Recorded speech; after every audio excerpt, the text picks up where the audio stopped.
असं आहे की कोल्हापूरचा मी मूळचा आहे. जवळजवळ 2004 पासून भारतीय जनता पार्टीचं माननीय नितीनजी राज्याचे अध्यक्ष झाल्यापासून जे काम सुरू केलं त्याच्यामध्ये जबाबदाऱ्या खूप वाढल्या, पण केंद्र कोल्हापूर काही सुटलं नाही.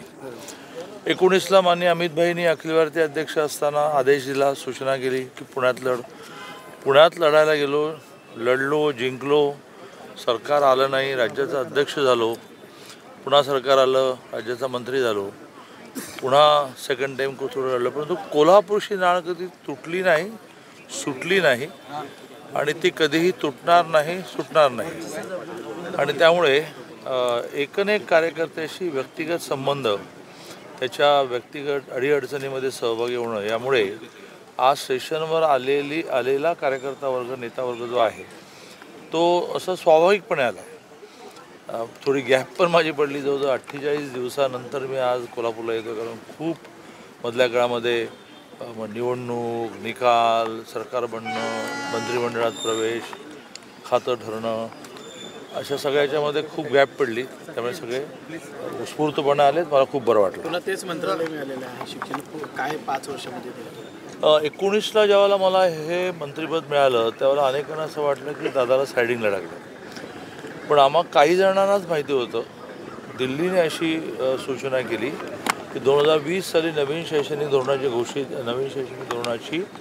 न्यू एज्युकेशन पॉलिसीची माननीय मोदीजींनी घोषणा केल्यानंतर त्यावेळेचं जे सरकार होतं उद्धवजींचं, त्याने हा निर्णय केला की आम्ही नवीन शैक्षणिक धोरणाची अंमलबजावणी करणार नाही. परिणामी 22ला ज्यावेळेला सरकार आलं त्यावेळेला असाच शिक्षण मंत्री हवा होता की ज्याला जुना अनुभव यातला आहे. 20 वर्ष मी विद्यार्थी परिषदेमध्ये एक विद्यार्थी ते ऑल इंडिया जनरल सेक्रेटरी, एक विद्यार्थी ते अखिल भारतीय सरचिटणीस काम केल्यामुळे मला हे सगळंच माहिती होतं. आणि त्यामुळे दिल्लीने अशी सूचना केली की तुम्ही चंद्रकांतला हे खातं द्या. आणि गेल्या 2.5 वर्षात आपण पाहिलं असेल, नवीन शैक्षणिक धोरणाच्या अंमलबजावणीमध्ये आम्ही देशामध्ये दुसरे आलो. पहिलं तामिळनाडू आहे, दुसरं महाराष्ट्र आहे. काही विषयात तर आम्हीच फर्स्ट आहोत. आता हे अजून पुढे चालवायचं आहे. नवीन शैक्षणिक धोरणाची अंमलबजावणी पूर्ण झाली नाही, म्हणून पुन्हा एकदा दिल्लीची अशी सूचना आली की एकाच माणसाकडे सलग खातं राहिलं तर त्यातल्या खूप गोष्टी करता येतील. पुन्हा माझ्याकडे खातं आलं. 100 दिवसाचा रोडमॅप तयार करायला सांगितलेला आहे, कशा पद्धतीने पुढचा रोडमॅप झाला? आमचा रोडमॅप तयार झाला. त्याचं माननीय देवेंद्रजींच्या समोर प्रेझेंटेशन झालं. देवेंद्रजी खूप खुश झाले, कारण इतक्या बेसिक गोष्टी आम्ही आता काढल्या आहेत. जसं आता पहिला कार्यक्रम आमचा 1 जानेवारी ते 15 जानेवारी आहे. महाराष्ट्रामध्ये एकूण 43 लाख विद्यार्थी संख्या, ज्याला आपण स्टुडंट पॉप्युलेशन म्हणतो, त्यांनी 15 दिवसात एक पुस्तक वाचायचं आणि त्या पुस्तकावर त्याला वाटेल तसं रसग्रहण लिहायचं, ज्यावर त्या कॉलेज लेवलला पहिला, दुसरा, तिसरा नंबर निघेल, विभाग लेवलला 3 नंबर निघतील, राज्याचे 40-50 जणांचा 3 दिवसाचा वर्कशॉप होईल, वाचायचं कसं, लिहायचं कसं. तर ही खूप मोठी युनिक कल्पना आहे की एका महिन्यामध्ये 1 ते 15 जानेवारीमध्ये 43 लाख विद्यार्थी एक पुस्तक वाचून पूर्ण करतील. एक उपक्रम नंतर महाराष्ट्रामध्ये माननीय देवेंद्रजी घोषित करणार आहेत की शांतता महाराष्ट्र वाचताय असं म्हणून 1 तास देणार आहेत. पण ते 1 तासामध्ये त्या पुस्तकाची 4 पानं वाचणं होईल, पण त्यातून अख्खा महाराष्ट्र 14 कोटीचा एका वेळेला वाचेल. पण आमच्या याच्यामध्ये 15 दिवसामध्ये एक पूर्ण पुस्तक होतं. 1 प्राध्यापकांच्या प्रशिक्षणाची मोठी योजना झाली. 2 नवीन शैक्षणिक धोरणामधल्या ज्या शंका आहेत त्यासाठी 1 पूर्ण दिवस आमचा सगळा संबंधित वर्ग ऑनलाईन अवेलेबल राहणार आहे. काय विचारायचं ते विचारा, स्पष्टता करून द्या, पण अंमलबजावणी करा. त्याच्या खूप गोष्टी आहेत. पॉलिटेक्निक इंजिनिअरिंगची पुस्तकं आम्ही मराठीत केली, तर बाकीची सगळी पुस्तकं मराठीत करायची आहेत. एक सॉफ्टवेअर डेव्हलप केलं आहे, ते इंट्रोड्यूस करायचे की ज्यात प्राध्यापकांनी कुठल्याही भाषेत शिकवावं, मुलाला आपल्या मातृभाषेत ऐकायला मिळेल. त्या खूप गोष्टी आहेत. माननीय देवेंद्रजींनी सभागृहामध्ये 6 दिवसाचं अधिवेशन असूनही जवळजवळ 4-4.5 तासापेक्षा जास्त वेळ चर्चेला दिला. सगळ्यांनी आपल्या भावना मांडल्या. देवेंद्रजींचं त्यावेळेचं उत्तर हे अक्षरशः, मी तर वरच्या सभागृहात काही काम करत होतो, मला कळलं की रिप्लाय सुरू झाला, मी धावत खाली आलो आणि अतिशय शांतपणे ऐकलं. आपणही ते ऐकलं असेल, इलेक्ट्रॉनिक माध्यमाने सगळ्या महाराष्ट्रात दाखवलं. त्यात त्याने कुठलीही, त्याला भीड म्हणतात तशी ठेवलेली नाही. अतिशय स्पष्ट शब्दामध्ये मी कोणाचाही मुलाहिजा ठेवणार नाही आणि ते त्या प्रकाराने स्टेप्स घेत आहेत. आता मला हे मान्य आहे की घटनाच इतकी भीषण आहे की लोकांनी रस्त्यावर उतरणं, भावना व्यक्त करणं यात काही चुकीचं नाही. पण त्यांनी आश्वस्त झालं पाहिजे की देवेंद्रजी कोणाला सोडणार नाही. पण धनंजय मुंडे यांची पहिल्यांदा मंत्रिमंडळातून हकालपट्टी करा किंवा त्यांचा राजीनामा घ्या अशा पद्धतीची मागणी मान्य देवेंद्रजी ठरवतील.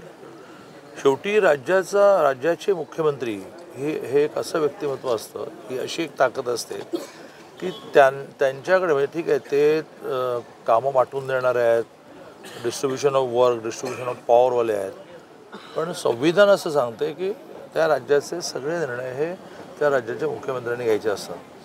तर मुख्यमंत्री देवेंद्रजी हे समर्थ आहेत, ते त्यातला योग्य निर्णय करतील. त्यांच्याकडे डावा उजवा कधी नसतो. कधी त्यांनी आपला माणूस त्याला पद द्या, आपला नाही त्याला दूर करा, असं कधी केलं नाही. प्रचंड अभ्यासू आहे. आपल्या डोक्यामध्ये जे आहे ते मांडण्याची हातोटी त्यांना आहे. या विषयामध्ये सुद्धा स्वतःवर बेथेल याची काळजी न करता ते संघर्ष करत आहेत.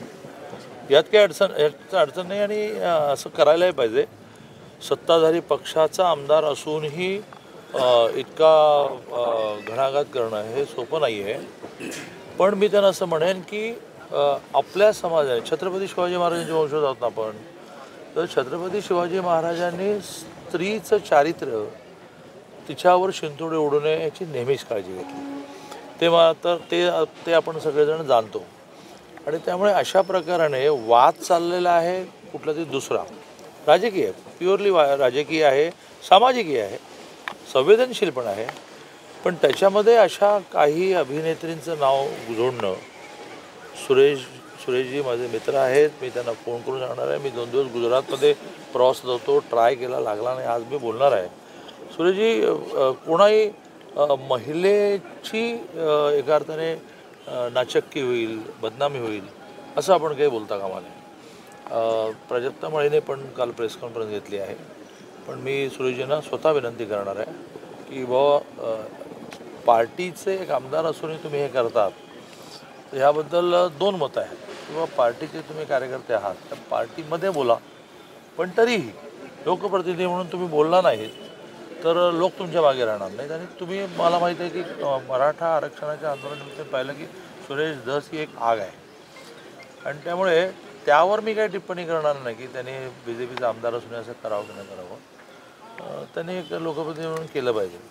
पण प्राजक्ता माळी असं नाही, 2-3 नावं घेतली, तर ते काही त्यांनी करू नये अशी मी त्यांना विनंती करणार. दादा, निवडणुकीच्या तोंडावर भाजपमधून अन्य पक्षात गेलेले काही नेते किंवा जे काही नेते होते ते पुन्हा परतीच्या मार्गावर आहेत का, तशा काही चर्चा आहेत का? कारण कसं आहे की माणसांचे निर्णय, वस्तूंचे निर्णय, निर्जीव वस्तूंचे, हे नियम क्रमांक 3क-ब-अ प्रमाणे घेता येतात. माणसांचे निर्णय नियम क्रमांक 3क-ब-अ प्रमाणे घेता येत नाहीत. ते व्यक्तिपरत्वे, स्थानपरत्वे बदलत असतात. काय परिस्थितीत त्या निर्णय केला, मग त्यावेळेला आपल्यापैकीच कोणीतरी म्हटलं की बाबा ठीक आहे तुला नाही ना पर्याय तर तू जा तिकडे. माझं तो म्हणेल की बाबा तुम्हीच मला जा म्हटलं म्हणून मी गेलो, आता माझा काय दोष. हे व्यक्तीप्रमाणे बदलतं. आणि याची आमची राज्याची एक समिती असते, अनुशासन समिती, ती निर्णय करेल. अशाच ताज्या अपडेटसाठी महासत्ता न्यूजला सबस्क्राईब करा.